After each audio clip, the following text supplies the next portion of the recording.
আজ তোমাদের সাথে শেয়ার করব খাসির চর্বি দিয়ে ঘুগনি। আমার মা কিন্তু এটা দারুণ বানায়।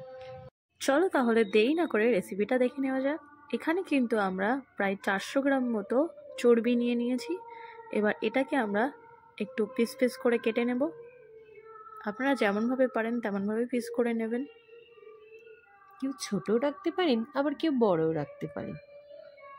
এখানে আমরা মটরগুলোকে কিন্তু সেদ্ধ করে নিয়েছি। মশলার জন্য নিয়ে নিয়েছি কিছুটা পরিমাণ রসুন, শুকনো লঙ্কা, জিরে, মরিচ, আদা, পেঁয়াজ। তো এবার কড়াটা গরম হতেই আমরা তেলটা দিয়ে দিয়েছি।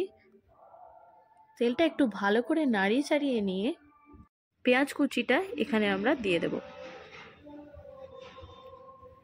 একটু হালকা ভাজা হয়ে আসলে আমরা এখানে সানরাইজের মিট মশলা একটু ছড়িয়ে দেব।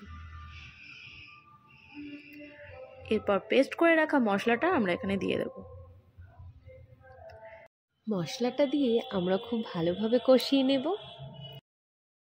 মশলাটা কিন্তু আমাদের প্রায় ভাজা হয়ে এসছে, এর কাঁচা গন্ধটাও চলে গেছে। এবার এখানে আমরা দিয়ে দিচ্ছি পরিমাণ মতো হলুদ গুঁড়ো, লবণ ও সামান্য একটু চিনি। এবার এই মশলাটাকে খুব ভালোভাবে মিক্সড করে নিয়ে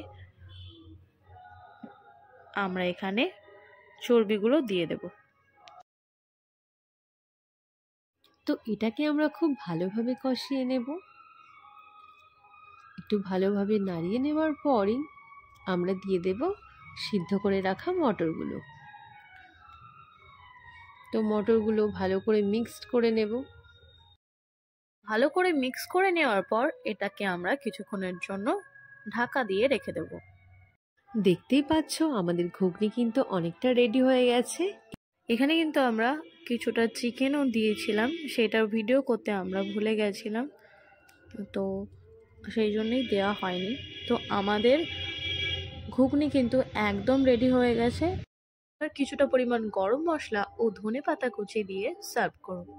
আমাদের রেসিপি যদি আপনাদের ভালো লেগে থাকে তাহলে আমাদের চ্যানেলকে সাবস্ক্রাইব করে আমাদের পাশে থাকবেন। ধন্যবাদ।